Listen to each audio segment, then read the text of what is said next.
Salam perspektif baru. Saya Hayat Mansur, senang sekali kembali hadir menjadi host, memandu acara favorit kita, wawancara khusus perspektif baru.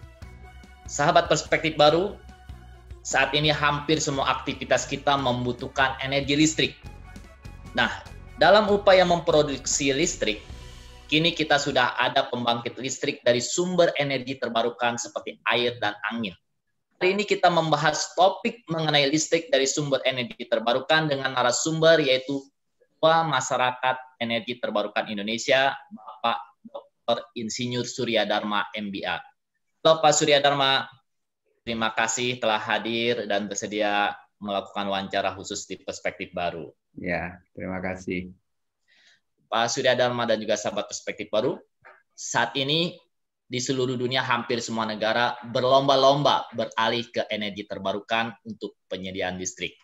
Nah, pertanyaannya adalah bagaimana pertumbuhan energi terbarukan di Indonesia dalam 3 tahun terakhir ini? Dan bagaimana perbandingannya dengan negara lain? Iya, terima kasih sahabat Perspektif Radio ya.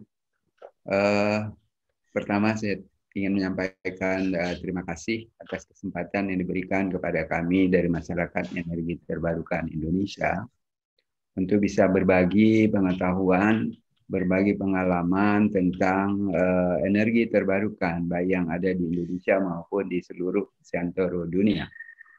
Kita tahu bahwa saat ini memang di seluruh seantero dunia sudah memiliki sebuah tren untuk mengalihkan atau penggunaan energi dari energi fosil ke energi terbarukan. Bahkan dari energi nuklir dan fosil ke energi terbarukan. Kenapa? Karena memang ada berbagai tuntutan. Ada tuntutan soal lingkungan, ada tuntutan soal karbon emisi, ada tuntutan soal kesinambungan, keberlangsungan, dan sebagainya. Nah, karena itu, kalau kita lihat dari karakteristik dari industri ini, maka satu-satunya sumber energi yang bisa kontinu dan berkesinambungan itu adalah energi terbarukan. Karena itu mau tidak mau, semua pihak dimanapun dia berada tentu akan berpikir bahwa ke depan energi terbarukan merupakan andalan untuk dapat digunakan untuk keberlangsungan kebutuhan manusia, keberlangsungan ekonomi dan sebagainya. Nah, oleh karena itulah kita lihat ketika misalnya International Energy Agency, International Renewable Energy Agency membuat sebuah program yang disebut dengan transisi energi, di mana mereka menyatakan bahwa tahun 2050 energi yang dominan digunakan di berbagai aspek, baik untuk aspek kehidupan, untuk aspek industri, rumah tangga, dan transportasi dan sebagainya, itu akan beralih dari energi fosil, nuklir ke energi terbarukan. Nah, energi terbarukan itu ada 6 klaster. Yang pertama itu adalah air, kemudian yang kedua panas bumi, ketiga bioenergi, yang keempat itu ada energi surya, matahari, ya, kelima itu ada energi angin, dan yang keenam itu adalah energi laut, ya, ocean energi. Dan kita Indonesia 6. Kita Indonesia itu termasuk salah satu negara yang barangkali yang paling komplit memiliki ke-6 sumber energi terbarukan itu. Nah, Pak Surya Dharma, ya. Pertanyaannya kan tadi disebutkan bahwa pada tahun 2050 kita akan beralih dengan mayoritas menggunakan energi terbarukan. Nah, bagaimana kondisi ketersediaan energi terbarukan yang tadi disebutkan bahwa kita punya komplit 6 itu? Ya, itulah yang kemudian kita lihat karena Indonesia memiliki sumber energi terbarukan yang sangat sempurna sebetulnya, semua sumber ada. Kalau kita lihat negara-negara lain mungkin mereka punya 2, 3, atau 4 gitu ya. Karena belum tentu. Misalnya ada negara mereka tidak punya geotermal. Ada negara yang mungkin mereka tidak punya laut karena semuanya negara ada di daratan dan sebagainya. Nah, sementara kita semua itu lengkap kita punya. Oleh karena itulah ini merupakan sebuah tantangan yang besar bagi kita sebagai negara yang bukan hanya memiliki sumber energi terbarukan, tetapi juga kita memiliki sumber energi fosil. Nah, kita tahu bahwa selama ini ya puluhan tahun sumber energi kita itu hanya bergantung kepada sumber energi fosil. Yang dampaknya kita lihat banyak sekali dari sisi kemandirian, dari sisi ketahanan energi kita memang agak rapuh karena sebagian besar sumber energi itu walaupun kita punya fosil, tetapi dibandingkan dengan kebutuhan dalam negeri itu produksi yang kita miliki dibandingkan dengan kebutuhan pemakaian dalam negeri itu jauh lebih besar kebutuhan dalam negeri. Akibatnya kita harus impor. Karena kita harus mengimpor, maka ketahanan energi dan kemandirian energi kita rapuh. Nah, oleh karena itulah saya kira kita di Indonesia sejak tahun 2006 sebetulnya itu sudah dibuat sebuah kebijakan yang disebut dengan kebijakan energi nasional untuk meningkatkan atau melakukan diversifikasi penggunaan energi dari energi fosil ke energi terbarukan. Apa energi terbarukan yang paling diprioritaskan untuk dikembangkan dalam 5 tahun terakhir ini dan mengapa? Kalau ditanya apa yang paling potensial, karena saya sebutkan tadi kita punya ke-6 klaster sumber energi terbarukan di Indonesia. Dari ke-6 klaster itu, yang paling lengkap dan paling komplit itu adalah air sebetulnya. Karena air itu dia terletak ada di mana-mana. Di pedesaan ada, di tempat-tempat terpencil juga ada, dan sebagainya. Kemudian yang kedua adalah itu matahari. Kalau kita lihat ya, karena matahari memang adalah sumber energi yang masa depan tentu pasti akan tidak pernah berakhir. Karena kalau matahari berakhir, tentu dunia sudah kiamat. Oleh karena itu nanti setelah tahun 2050, memang diversifikasinya itu akan ke arah penggunaan energi matahari yang lebih dominan dibandingkan dengan sumber energi yang lain. Itu faktanya dan memang kita harus menuju ke arah itu. Nah, oleh karena itu di Indonesia karena kita punya semuanya, tetapi jangan lupa kita di sini juga dikaruniai oleh Allah tanpa kita minta gitu ya. Itu kita punya potensi panas bumi. Karena di satu sisi memang lokasinya berkaitan dengan lokasi gunung berapi, tapi di sisi lain sebetulnya kita bisa manfaatkan itu untuk kepentingan energi, untuk meningkatkan kebutuhan hidup kita, untuk meningkatkan kebutuhan energi kita, ya, ekonomi kita dan sebagainya. Nah, Pak Surya, ya. Tadi Pak Surya menjelaskan bahwa salah satu sumber energi terbarukan yang paling diprioritaskan untuk dikembangkan dalam 5 tahun terakhir ini adalah PLTA, pembangkit listrik tenaga air. Nah, apa sih keunggulan dari PLTA? Jadi bukan persoalan punya keunggulan dan sebagainya, tetapi karena dia untuk air itu satu bisa dikembangkan mulai dari skala kecil sampai skala besar ya. Dia bisa teknologinya sangat sederhana, masyarakat di pedesaan pun dia bisa pakai, mau menggunakan teknologi yang canggih juga bisa. Jadi sangat simpel gitu. Kadang-kadang di pedesaan mereka pasang kincir air pun dia sudah bisa menggerakkan untuk menghasilkan listrik. Jadi just sesimpel itu gitu ya kalau air. Nah, oleh karena itu ini memang harus menjadi prioritas. Kita lihat bagaimana kemudian pemerintah bersama dengan semua stakeholders bersepakat untuk meningkatkan pemanfaatan air ini. Dari yang sekarang mungkin hanya sekitar ada 4.000-5.000 megawatt, itu tahun 2025 seharusnya sudah 25.000 megawatt yang harus dipasang. Dibandingkan dengan potensi yang kita punya itu ada sekitar 75.000 megawatt. Jadi cukup besar sebetulnya potensi itu gitu ya. Kalau kita lihat dari sisi peningkatan ekonomi memang pembangkit listrik tenaga matahari, karena kalau tenaga matahari itu kan ada di semua tempat. Ya, tidak perlu karena kita negara tropis, walaupun menjadi persoalan adalah matahari itu hanya ada di siang, tapi malamnya tidak ada. Padahal sebagian besar pedesaan itu menggunakan listrik itu di malam hari. Nah, kalau itu kemudian untuk menutupi penggunaan di malam hari harus kita pasang baterai. Nah, baterai itu memang harganya lebih mahal. Sampai sekarang masih lebih mahal. Tetapi ini sebuah tantangan. Ya, sebuah tantangan bagi berbagai pihak ini harus melakukan riset-riset bagaimana menghasilkan baterai yang lebih efisien, lebih ekonomis.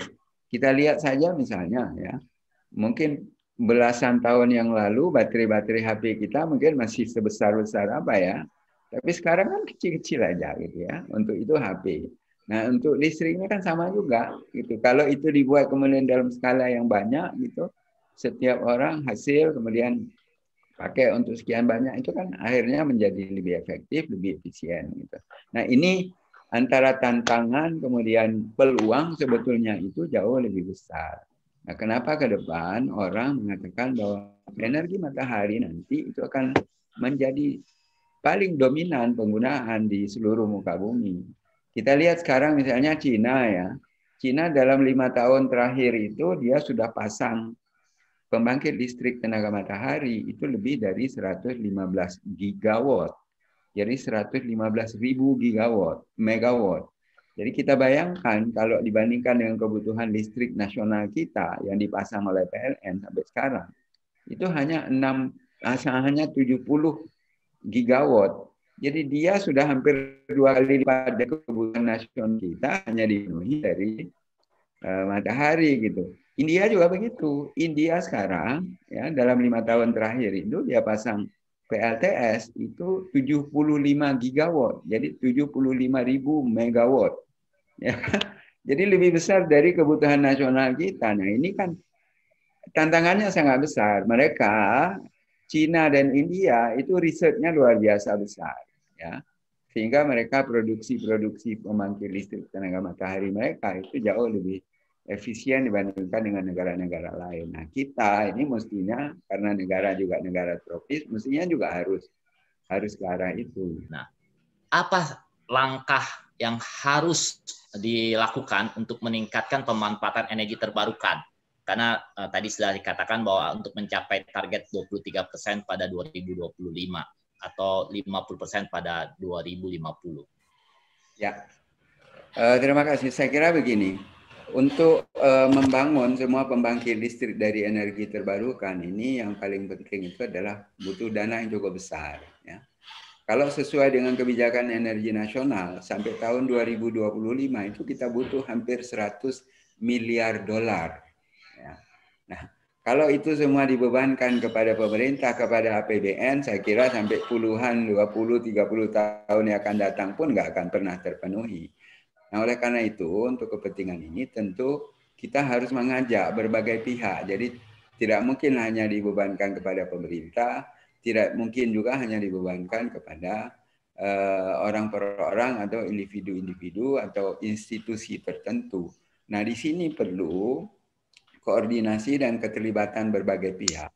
Nah, kita untuk menarik berbagai pihak untuk bisa masuk ke arah situ, tentu harus ada beberapa situasi yang betul-betul memberikan daya tarik gitu ya. Orang ingin menginvestasikan di sektor energi terbarukan yang semuanya adalah lebih baru daripada energi-energi yang lain, belum lagi tantangan-tantangannya.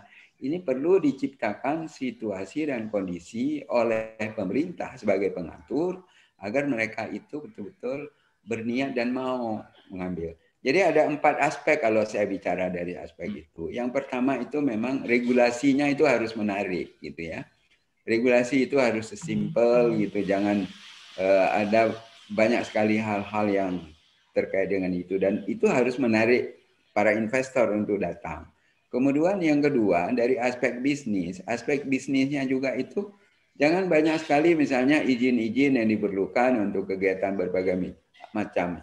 Kalau kita mau pasang solar panel misalnya di rumah kita, mestinya kan nggak ada perlu izin macam-macam begitu kan. Orang matahari juga langsung dari Allah dari sana, tinggal sebetulnya apa yang diperlukan. Mungkin safety, kalau kita soal safety, mari kita atur safety-nya bagaimana kan. Itu kewajiban pemerintah, tapi di kita tidak begitu.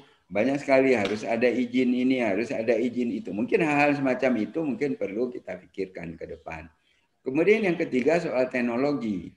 Nah, teknologi ini kan semuanya sekarang belum kita kuasai, kecuali yang air yang tadi saya katakan, karena yang sederhana pun bisa gitu. Tapi begitu kita bicara yang besar, hampir semuanya kita impor kan. Begitu kita bicara impor, ya kebutuhannya lagi-lagi akan membebani devisa kita. Nah, ini sebuah tantangan yang besar juga bagi pemerintah. Ini harus diciptakan sebuah situasi kondisi yang memungkinkan itu.